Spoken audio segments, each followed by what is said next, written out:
É o avião projetado para dominar os céus no século XXI. O F-22 Raptor. Com invisibilidade, velocidade e manobrabilidade sem precedentes, este avião será invencível no combate aéreo aproximado. Na verdade, ele é tão avançado que tornará o combate aéreo aproximado obsoleto. Ele passou 15 anos em desenvolvimento, um programa que mistura sucesso estimulante e fracasso perturbador.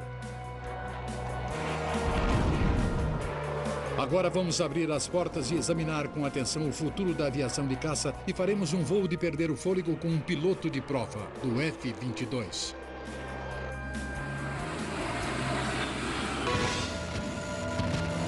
Pilotos de prova. Testando os limites. Este é o F-22 número 001. O primeiro modelo em desenvolvimento construído. O objetivo deste novo avião é claro e as expectativas são enormes.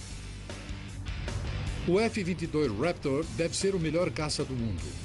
Na base da Força Aérea de Edwards, Califórnia, uma fortaleza de segredo cerca os primeiros voos de teste do avião do século XXI. Nossas câmeras tiveram permissão para filmá-lo, mas eram vigiadas a cada movimento.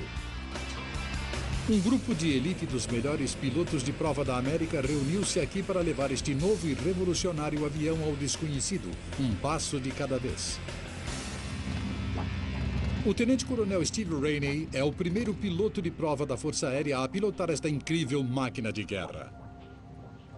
No passado, os comandantes em combate procuravam estabelecer superioridade aérea, mas com o F-22, superioridade aérea não basta. Nos futuros campos de batalha, o Raptor deve exercer total domínio aéreo. O avião é incrivelmente capaz. Ele é absolutamente revolucionário nos seus recursos. Esta é a diferença-chave. Domínio aéreo é superioridade, mas numa escala muito maior, com muito mais capacidade.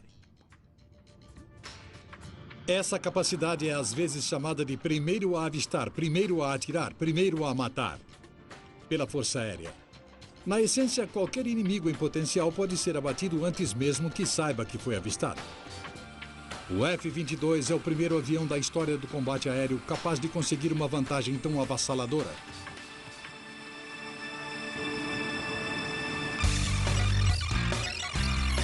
Os cartões de prova são o roteiro da futura missão. Eles listam as manobras e os objetivos do próximo voo. O voo de Steve está programado para 7 da manhã do dia seguinte. A equipe de provas trabalha com 4 objetivos principais para o F-22. Eles querem que o avião seja stealth, praticamente impossível de ser detectado pelo inimigo. Ele deve ter velocidade de supercruise, voar durante grandes períodos de tempo a velocidades supersônicas sem um pós-combustor. Eles esperam que o F-22 seja o caça mais manobrável dos céus. Os pilotos não devem ter limites nos seus elevados ângulos de ataque ou ângulo de voo. Eles esperam que o Aviônicos seja tão avançado que os pilotos serão capazes de devotar total atenção à tarefa de combater o inimigo. O F-22 será muito mais do que uma versão aperfeiçoada dos caças atuais. Se você examinar a história e fizer uma comparação entre o melhor caça da Segunda Guerra Mundial, o P-51, e 25 anos depois com o surgimento de caças a jato, o F-4, para mim é um salto revolucionário. Saltamos de hélices para motores a jato. Saltamos de bombardeio manual, tiro manual, para o uso de computadores no F-4. Outros aviões, o F-15 e o F-16, na minha opinião, foram uma evolução.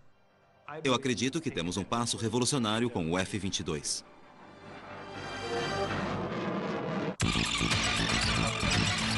O programa do F-22 irá custar mais de 70 bilhões. Gigantes da indústria da aviação uniram forças para desenvolver o avião. A Lockheed Martin e a Boeing estão construindo a estrutura do avião. A Pratt & Whitney está construindo novos motores. Os briefings pré-voo devem incluir representantes dessas empresas, assim como de pessoal da Força Aérea. A engenheira aeronáutica Mary Beth O'Loughlin é a condutora da prova, a chefe da equipe. Ela comanda as provas do F-22. Mary Beth tem de liderar de 30 a 40 engenheiros altamente especializados, cada um dos quais ocupado provando e monitorando seu próprio conjunto de dados de voo. E repassar todas essas informações ao piloto em uma linguagem simples e direta em momentos críticos durante o voo. Com um novo avião, cada manobra, não importa quão simples, é uma experiência nova. Nós estamos tentando voar mais alto e mais rápido com o avião e estamos dando pequenos passos nessa direção, voando mais baixo e mais lento até termos dados suficientes para que os engenheiros possam analisá-los e terem certeza de que eles correspondem às suas previsões. Então podemos prosseguir e voar mais alto e mais rápido. O que temos é um carro de corrida que ainda está no estacionamento. Devido às restrições de voo, ainda não avançamos muito. Fazemos pequenas manobras no estacionamento. Ainda não fomos para a pista para dar tudo de si. E um dia levaremos o avião para cargas G mais elevadas, o que faremos nos meses seguintes. Faremos a velocidades supersônicas com o avião, demonstrando a capacidade de supercruise, e começar a diminuir para elevados ângulos de ataque e os combates aéreos aproximados. O F-22 passa por um momento de alta visibilidade. Todos estão preocupados. Todas as coisas terríveis que aconteceram comigo no passado aconteceram na parte do programa que era rotina. A parte rotineira é a mais terrível do programa, porque as pessoas relaxam. Nunca tive medo ou fiquei assustado em uma prova de alto risco. Eu já sofri grandes sustos durante provas de baixo risco. A razão é que todos relaxam. Após mais de 2 horas de reunião, os pilotos e o controle da missão voltam a se reunir para discutir os últimos pontos do planejamento. Nenhum detalhe pode ser esquecido. Surpresas podem ser mortais. A missão de amanhã vai se concentrar nas facilidades de controle do Raptor. Se você tem um vento de proa, então o vento cruzado ajuda quando você faz a correção. Eu acho que se tivermos um leve vento de proa, eu estarei do lado esquerdo e terei de combater o vento cruzado voltando.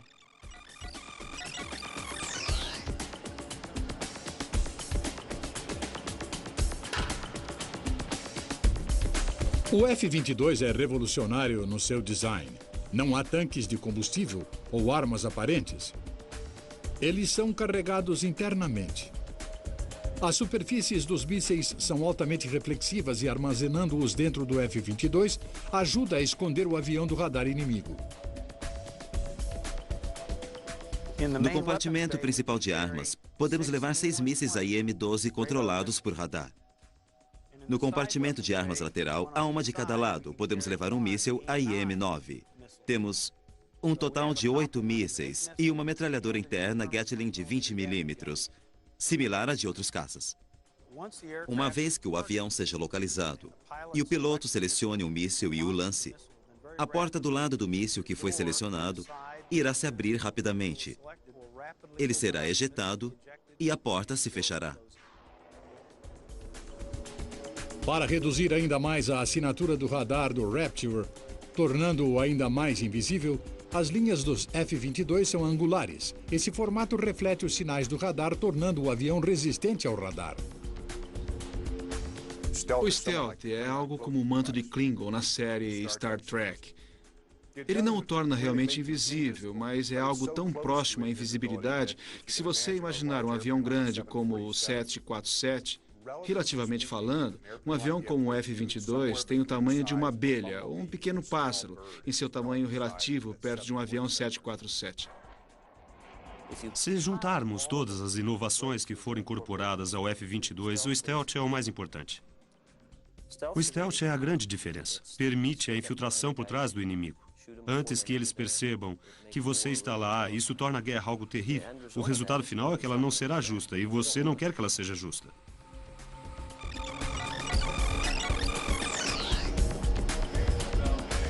Faltam 15 horas para o voo. O F-22 atenderá às expectativas ou apresentará problemas ao homem no cockpit, levando-o a um desastre de 70 bilhões de dólares?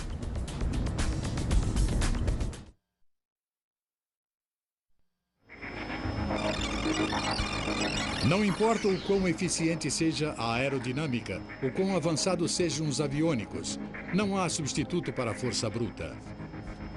O F-22 conta com 2 Pratt & Whitney F-119, motores projetados especificamente para o Raptor. Ele tem de ser barato, leve e o empuxo foi importante. É um motor potente para o avião. Essa é a chave. O motor foi classificado como um motor da classe de 35 mil libras. Tem um bocado de empuxo. Ele é a chave para o Super Cruise ou a capacidade de voar a velocidade supersônica sem o uso de pós-combustores. Paul Metz decolou o avião. Ele tinha 2 F-16 de escolta e os F-16 tiveram de usar o pós-combustor para acompanhar o avião durante uma subida. Isso parece bom, é espetacular, mas é verdadeiro. Não precisamos do pós-combustor para fazer muitas coisas. Isso se traduz num maior alcance e menos consumo de combustível. O avião pode ficar mais tempo no ar. Evitar o pós-combustor também torna o avião menos vulnerável a mísseis guiados pelo calor. E o F-22 é equipado com empuxo vetorado, a capacidade de mudar a direção do empuxo que sai do motor, o que ajuda a controlar o avião. O empuxo vetorado permite que o avião decole mais rapidamente, aumenta sua agilidade no ar e permite que ele voe a ângulos extremamente elevados, conhecidos como ângulos de ataque. Enquanto os outros jatos entram em stall ou sofrem perda de controle, o F-22 é capaz de manobrar livremente, sendo isso uma grande vantagem num combate aéreo aproximado. O empuxo vetorado também melhora a capacidade stealth do Raptor. O movimento dos nozzles do exaustor do motor torna mais difícil ao inimigo localizar o F-22 com radar e detectores de infravermelho. Os instrumentos do F-22 também são revolucionários. Em combate, as informações sobre o inimigo podem fazer a diferença entre ser o atacante ou o alvo. O F-22 dará aos futuros pilotos uma enorme vantagem no uso de informações através de uma inovação chamada de transmissão e fusão de dados. Em uma única tela, o piloto do F-22 pode receber dados de várias fontes de informação, radares em terra e aerotransportado, assim como de outros F-22. Todos os dados são instantaneamente compilados e apresentados em uma tela de fácil interpretação. Com uma só olhada, ele pode ver os pilotos amigos, alvos e aviões inimigos. Os amigos são verdes, os bandidos são vermelhos. O piloto do F-22 pode até determinar o número e tipo de armas que o inimigo está carregando. A transmissão e fusão de dados nunca fora feita antes. Não existe nenhum outro avião que faça o que o F-22 faz. O avião foi projetado para este ponto no tempo para se tornar operacional, ser entregue às forças em 2003. É um programa de ensaio que começou em 1998 para analisar a performance de voo básica do avião. Aí passaremos para a fase de desenvolvimento do projeto e trabalharemos com a comunidade operacional. Levaremos de 4 a 5 anos para chegar a este ponto, mas quando ele for entregue, será um avião totalmente operacional, pronto para entrar em combate. O F-22 está em desenvolvimento há 25 anos. Em 1972, quase que imediatamente após o caça de superioridade aérea F-14 entrar em serviço, a Força Aérea começou a fazer planos para sua próxima geração de caças. O conceito para este caça do futuro foi chamado de Caça Tático Avançado, ou ATF. Em 1986, a Força Aérea deu um passo inusitado e solicitou 2 protótipos funcionais de 2 empresas concorrentes, uma espécie de duelo. 4 anos depois, os protótipos altamente secretos foram apresentados. A equipe da Lockheed Boeing General Dynamics construiu o AF-22. A equipe da Northrop McDonnell Douglas construiu o AF-23. Os 2 aviões teriam uma acirrada competição pela frente. O que estava em jogo era enorme. O vencedor ganharia um prestigioso e lucrativo contrato de 70 bilhões de dólares. Ambas as equipes possuíam credenciais impecáveis. O grupo do IF-22 incluía a Lockheed, que desenvolvera o caça Stealth F-117, a Boeing, com uma grande experiência em aviônicos e materiais avançados, e a General Dynamics, que projetou e construiu o F-16. A equipe do IF-23 incluía a Northrop, cujos F-5 e F-20 e o bombardeiro B-2 transformaram a empresa na líder em design de caças e na tecnologia stealth, e a McDonnell Douglas, cujo F-15 nunca foi abatido em combate. O protótipo ATF de cada equipe expandiu ainda mais os limites do design. Ao mesmo tempo, a Pratt & Whitney e a General Electric competiam pelo contrato do motor. A disputa começou em setembro de 1990. As duas concorrentes foram julgadas em qualidades de voo-chave, manobrabilidade, supercruise e stealth. Os planos de engenharia e fabricação também foram cuidadosamente considerados. A proposta escrita da Lockheed tinha mais de 20.000 páginas. Uma intensa, mas amigável rivalidade foi criada entre as concorrentes. Havia 74 voos programados para cada avião, envolvendo vários testes e estabelecendo um espantoso ângulo de ataque de 70 graus.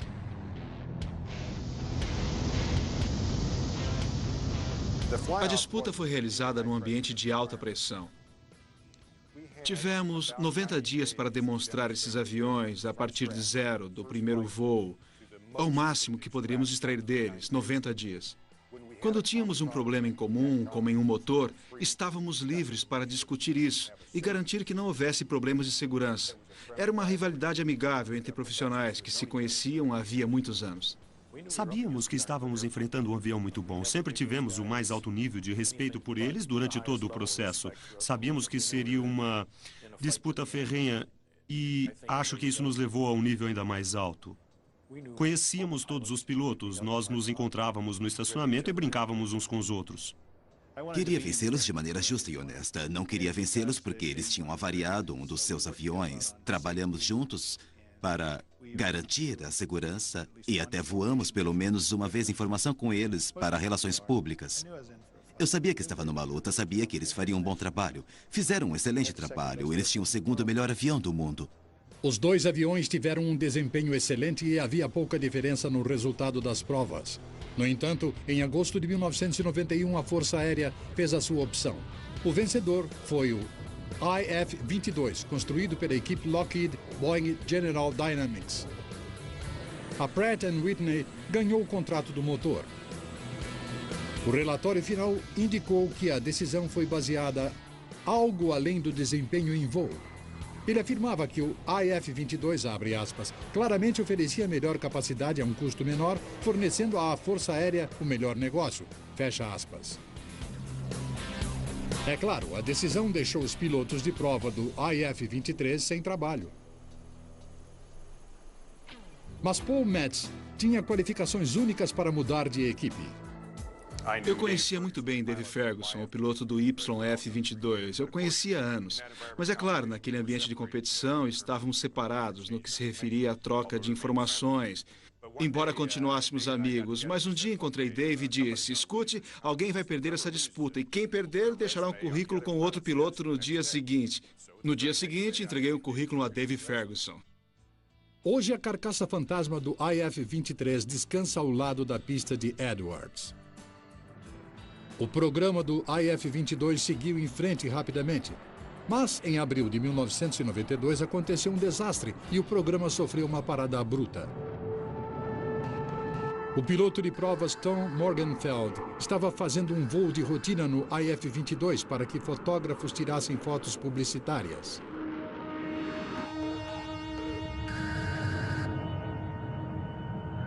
Tinha ativado o pós-combustor e acelerado. Nesse momento, o avião fez um mergulho em direção à pista. Eu puxei o manche para trás e o nariz empinou, mas era óbvio que eu tinha problemas com o compensador de arfagem do avião. Tudo foi muito rápido depois daquilo. O IF-22 começou a oscilar fortemente. Morgenfeld tinha uma opção: tentar voar e se arriscar a sofrer um desastre catastrófico ou tentar um pouso violento.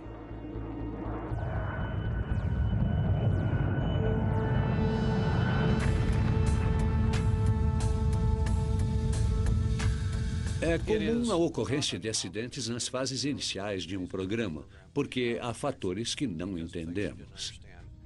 Nós andamos por território desconhecido que não testamos. Nós simulamos completamente e caímos num ninho de cobras. E ele teve segundos para decidir o que fazer com o avião.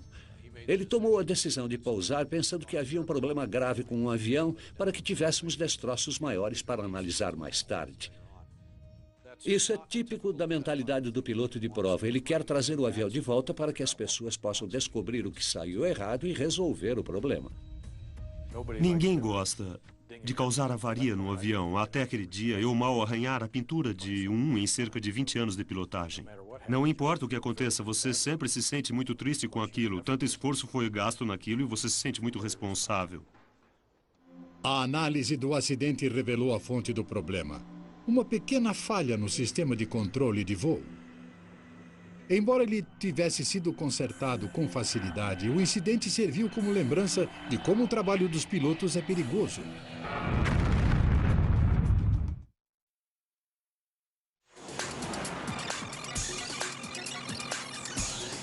Começar cedo é essencial no deserto.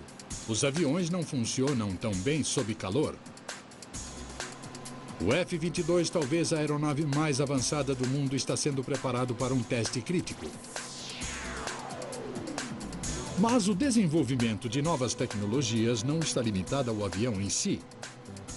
Os computadores e a era digital afetaram vários aspectos do programa do F-22. A função de operações de voo passou de marcadores para computadores, de 12 pessoas para 2. Esta parte inovadora do programa de prova do Raptor chama-se Ops Online. Com este sistema, as programações, relatórios, manutenção, disponibilidade de piloto e avião podem ser checadas instantaneamente. No simulador de voo, novos recursos e ajustes podem ser experimentados e testados em total segurança. Ao desenvolvermos as várias versões do software para o avião, os pilotos iam para o simulador para analisar e provar o software. E é claro, fazendo isso, além dos outros treinamentos, nos deixou bem preparados para pilotar o F-22 pela primeira vez.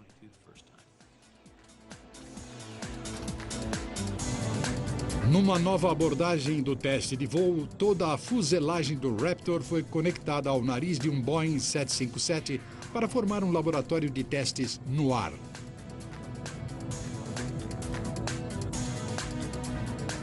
A Boeing tinha o primeiro 757, o avião cujo desenvolvimento vinha sendo feito desde o início dos anos 80.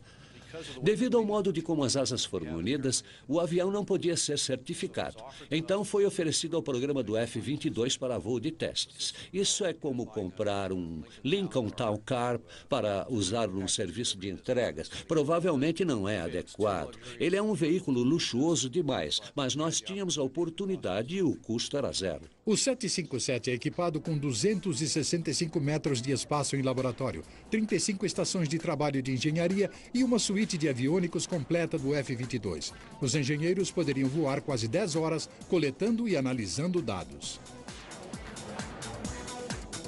Os planos futuros necessitavam de uma asa igual à do F-22, que fosse colocada em cima do 757 para melhorar ainda mais os testes dos aviônicos do Raptor. Tudo o que o F-22 precisa para fazer o radar e outros sistemas de aviônicos funcionar estava a bordo do 757. Quando testamos alguma coisa, sabemos que o que estamos testando terá a reação muito parecida ao modo de como um F-22 reagiria. E fazemos isso com 35 pessoas a bordo, em vez de um piloto falando com alguns engenheiros em terra. Quando você decolar em um F-22 para um teste de radar ou o teste de algum sistema, o que você tem no avião é tudo o que você terá para aquele voo. Não dá para fazer uma alteração e testar de novo. Você tem de pousar, fazer a alteração e recarregar o software. No 757 podemos fazer alterações em tempo real e testar os resultados quase que imediatamente. Isso vai ter um grande efeito sobre a eficiência do nosso programa de prova.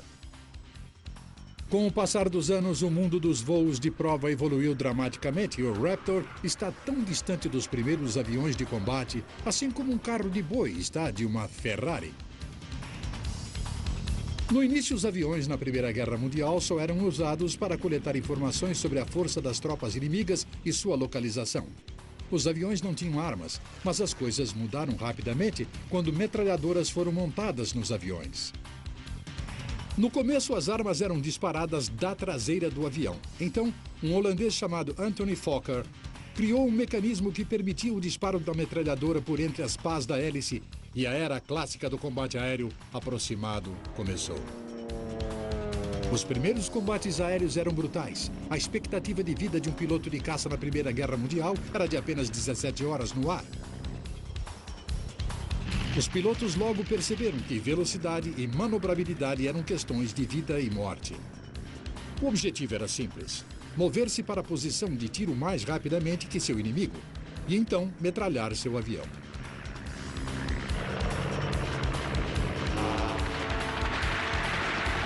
Durante a Segunda Guerra Mundial, a batalha pela supremacia aérea atingiu um novo patamar. Os antigos triplanos Fokker e os biplanos Sopwith Camel foram substituídos por Spitfires, Messerschmitt 109 e P-51 Mustangs. Os pilotos agora duelavam a uma velocidade acima de 640 km por hora, com poderosas metralhadoras de tiro rápido e canhões. A tecnologia melhorou, mas a teoria era a mesma. Manobre rapidamente, coloque seu inimigo na mira e derrube-o. Ao final da guerra, o P-51 Mustang americano tinha destruído quase 5.000 aviões inimigos. Nessa época, o conceito de stealth nem mesmo existia. Os avanços iniciais dos britânicos no desenvolvimento do radar proporcionaram informações vitais na localização de aviões alemães. Após 1.700 aviões alemães terem sido abatidos durante a Batalha da Grã-Bretanha, a Alemanha abortou os planos de invasão e o rumo da guerra começou a mudar. Durante a Guerra da Coreia, uma nova geração de mortíferos caças a jato lutou pelo controle dos céus. Os pilotos de caça americanos pilotavam o altamente manobrável F-86 Sabre. E apesar de estarem em menor número e serem menos armados que o MiG-15 soviético, os americanos abateram 739 MiGs e perderam apenas 78 Sabres. Os Sabres foram vitais para a proteção dos aviões americanos que operavam ao longo do rio Yalu. Nós montamos uma barreira ao longo do Yalu caso os MiGs tentassem passar.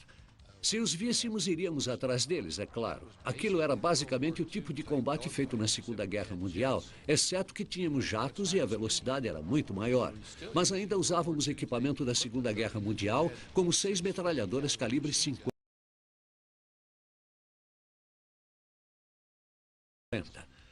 E não havia nenhum sistema de controle remoto onde você veria o avião, dispararia um míssil, ele partia e fazia o trabalho. Era preciso manobrar, ficar atrás dele, subir para 150, 300 metros, aproximar-se e abatê-lo desse modo. O F-22 vai avançar muito em termos de manobrabilidade, mas também avançará muito no aspecto dos mísseis. Você está melhor preparado para abater aviões, a partir de uma grande distância, talvez a dezenas de quilômetros. É possível derrubar um avião sem nem vê-lo voando em linha reta e estável. Todo o processo ficou muito mais científico e com mais controle remoto do que na minha época como piloto de prova. O Raptor que o tenente-coronel Rainey irá pilotar hoje é bem diferente do avião de demonstração IF-22. O F-22 é mais leve para melhorar a performance. O formato da asa e o estabilizador horizontal sofreram pequenas mudanças para melhorar a potência, aerodinâmica e stealth. O cockpit foi deslocado para a frente e as entradas de ar do motor foram deslocadas para trás, dando melhor visibilidade ao piloto. As asas verticais são mais curtas. Antes, as caudas eram muito largas para evitar parafusos durante os testes iniciais. Para mim, é um avião com uma estética muito agradável. É particularmente agradável. Voar com o trem de pouso levantado, as portas fechadas. É muito bom. Os protótipos do IF-22 foram retirados após a queda em 1991. O primeiro voo do modelo da linha de produção, o Raptor 001, foi em 7 de setembro de 1997, na base aérea da reserva de Dobbins, em Marietta, Georgia. Ironicamente, o aviador que teve a honra de ser escolhido para a missão foi o ex-piloto do F-23, Paul Metz. Com ênfase total na segurança de voo, não havia muito tempo para emoção ou reflexão.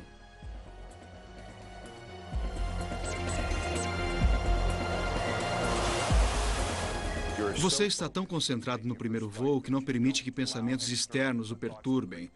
Você treinou, você antecipa todas as emergências, está muito concentrado no que está fazendo, naqueles segundos seguintes, naqueles minutos seguintes. Você não se dá ao luxo de pensar em coisas além do alcance imediato do cockpit do voo que você tem de fazer. O Raptor 001 foi então embarcado para a base da Força Aérea de Edwards, na Califórnia. No total, foram construídos 9 Raptors para o programa de prova de 6 anos, cujo sucesso depende de testes como este, que Rainey está realizando hoje. Os dados dos computadores em terra serão coletados e comparados com as informações do sistema de computadores a bordo do avião. Uma das diferenças importantes entre o avião de prova F-22 e os futuros modelos da linha de produção é o alto grau de instrumentação. Há mais de 2.000 indicadores e sensores colocados dentro do avião de ensaio. O primeiro avião é instrumentado por estruturas. Há um grande número de pequenos dispositivos nas asas que medem a aceleração ou as forças naquelas asas. Elas estão sobre todo o avião e nós checamos os níveis acústicos, o nível de vibração do aparelho. O nível de instrumentação enche várias fitas de dados. A quantidade de dados que coletamos é incrível. A equipe em terra trabalhou a noite inteira. Com menos de 2 horas antes da decolagem, a tensão é grande.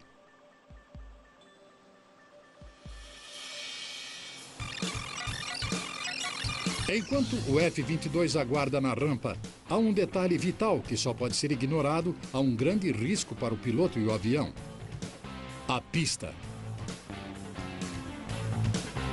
Antes de cada voo do F-22, a rampa e a pista são cuidadosamente limpadas de qualquer detrito na chamada caminhada da limpeza.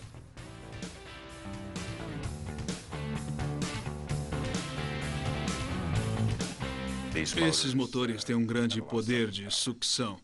E não podemos permitir que os motores sejam danificados. Então vamos até lá para assegurar que não haja detritos na pista, que ninguém jogou nada. E há muito equipamento sendo transportado pela rampa. Verificamos se não há nada para cortar os pneus e também que possa ser sugado pelos motores. Fazemos isso toda vez que vamos voar. Cada piloto deve realizar uma inspeção final. Rainey procura qualquer coisa solta ou vazando, qualquer coisa fora do lugar.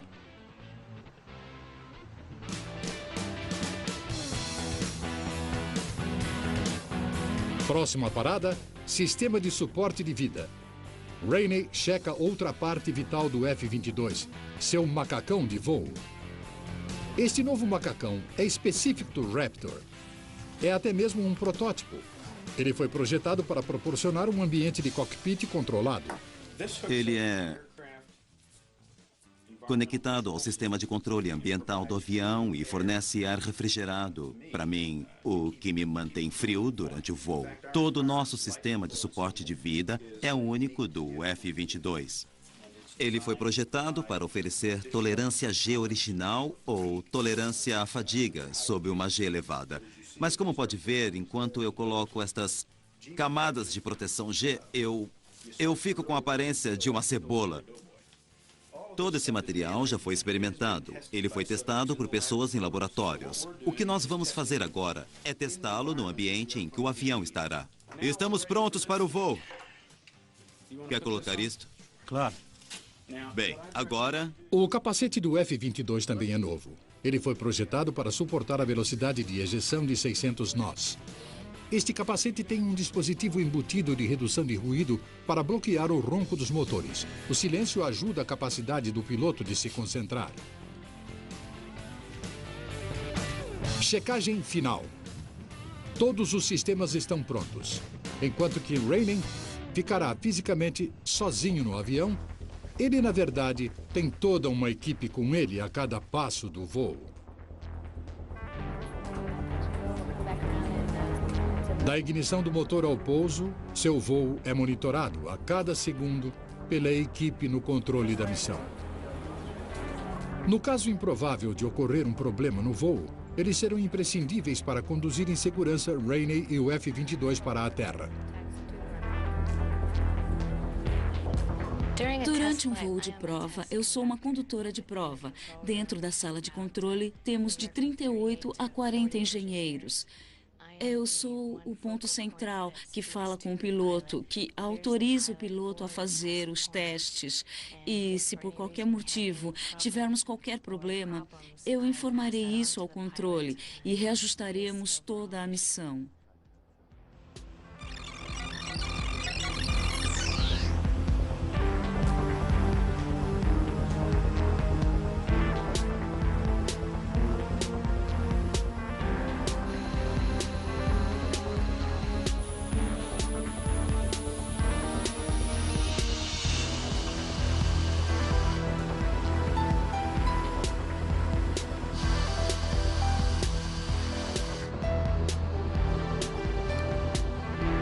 Além do pessoal na sala de controle, os outros olhos e ouvidos escalados para assegurar um voo de prova seguro estão nos aviões de escolta F-15 e F-16.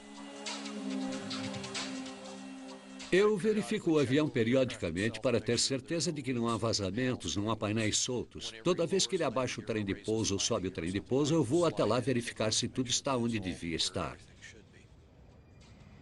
Ultimamente temos levado um fotógrafo conosco. Ele está documentando em foto e vídeo o avião. Estamos fazendo duas coisas, tirando fotos para relações públicas e documentando tudo o que possa acontecer. Se estamos fazendo provas de motores, queremos documentar os nozzles abrindo e fechando e garantindo que não haja fumaça ou nada assim. Neste programa temos um avião que claramente pode superar o avião que você está perseguindo. Ele pode acelerar mais do que eu, será capaz de ser mais veloz do que eu, pode voar mais lentamente do que eu. E não há nada mais estranho do que um avião que voa mais lentamente do que você quando você está tentando imaginar como ficar atrás dele. Você não quer passar na frente dele e logo vê-lo fazer uma manobra rápida e vir na sua direção. Você tem de ficar longe dele e a diferença de performance do avião é sempre um desafio interessante.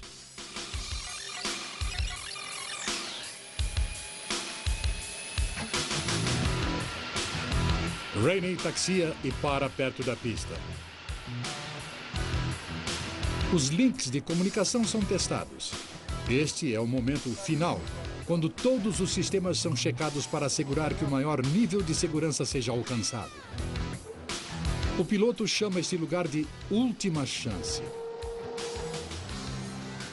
Quando ele taxia para a última chance, é a última chance para a manutenção olhar o avião para dizer, sim, o volume de oxigênio, os pneus estão bons. Nós damos uma olhada geral, leva apenas alguns minutos das áreas abertas. E ele também realiza algumas checagens de controle de voo para a sala de controle, ou eles podem examinar itens diferentes e eles também podem dizer, estamos prontos, entre na pista. E eles fazem aquilo depois que eu o autorizo, que eu digo sim, o avião está em perfeito estado.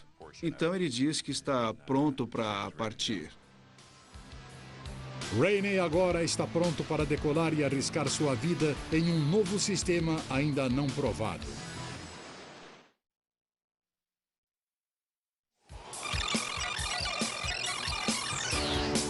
Rainey realizou seus testes da última chance. O controle da missão autoriza a decolagem do avião. A prova vai começar.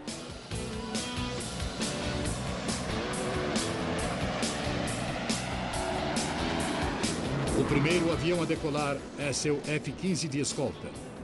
Seu trabalho é garantir que a região vizinha esteja limpa, então ele volta para filmar do ar a decolagem do F-22.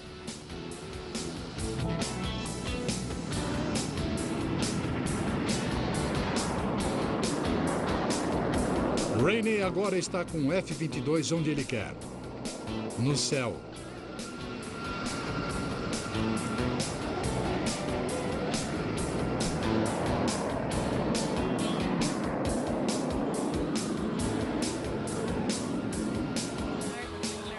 Durante a prova, a sala de controle monitora cada movimento de Rainey e do Raptor.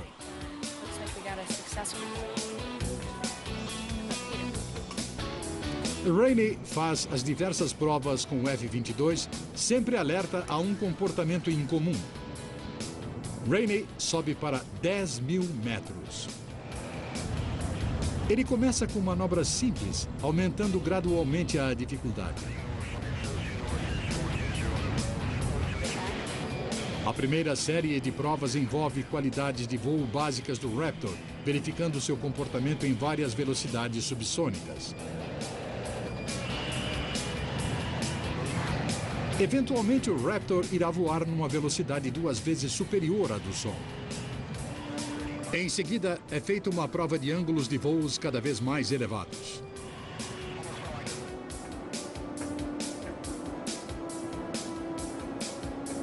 E, por fim, o Raptor experimentará um ângulo de ataque ilimitado.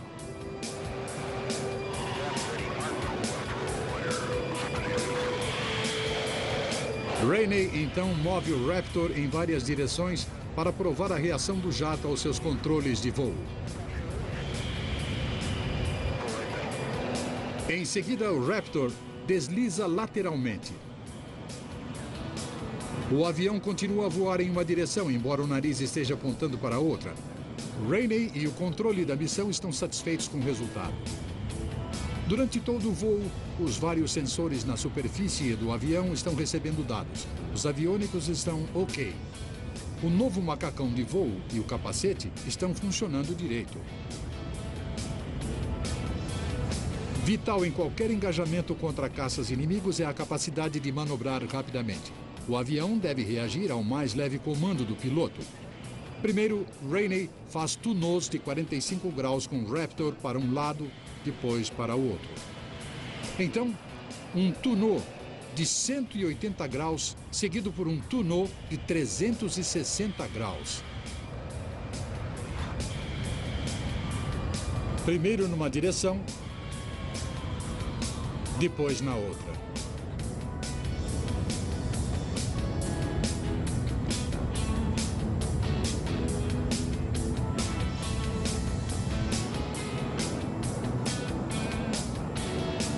Os tanques de combustível primários do Raptor são internos, o que aumenta seu fator stealth.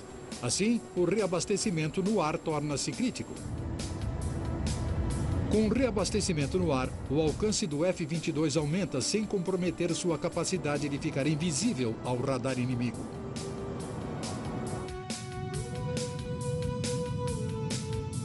Rainey testa os freios de velocidade no ar. O computador de voo instantaneamente coordena várias superfícies de controle. Os ailerons sobem, os flaps descem e os lemes se movem. O Raptor continua voando sem problemas. A manobra final prova o trem de pouso de emergência. Se o piloto perder o sistema hidráulico durante o voo, o sistema permite que ele abaixe as rodas. Até agora, tudo bem. Depois de 1h30, o piloto e o avião voltam em segurança para a Terra. O sistema de pouso de emergência desabilita a guiagem. Então, o Raptor é rebocado para o hangar. Agora, Steve Rainey pode relaxar. Como sempre, voar é divertido, mas se não for divertido, é porque não está fazendo direito. Por enquanto, o piloto se livra da pressão, mas isso não acontece com o avião. A tarefa de interpretar a enorme quantidade de dados reunida pelo F-22 carregado de equipamentos começa. Um computador é levado até o avião e mais informação é descarregada. É hora do relatório. As impressões do piloto de prova Rainey e do piloto de escolta Beasley serão adicionadas aos dados do computador. A cada voo de prova, mais se aprende sobre a mais recente maravilha voadora, conhecimento que será usado para aumentar a segurança e a eficiência do Raptor.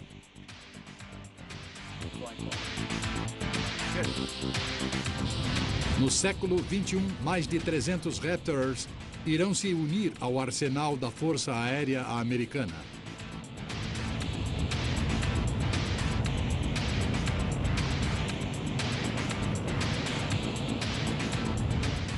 Eu não quero enviar meu filho para lutar com nada menos do que o melhor equipamento que eu possa lhe dar. É óbvio que esse tipo de tecnologia leva um longo tempo para ser desenvolvido. Então é preciso ter vontade. Se existe vontade, acredito que esse avião irá se transformar numa ferramenta que não será superada por nenhuma outra no mundo. Me acho um piloto de sorte por ter sido o primeiro da Força Aérea a pilotar o F-22. O que mais me orgulho é fazer parte de uma equipe que está criando um ativo nacional que irá garantir no futuro o domínio aéreo para os meus filhos, seus filhos, os nossos netos.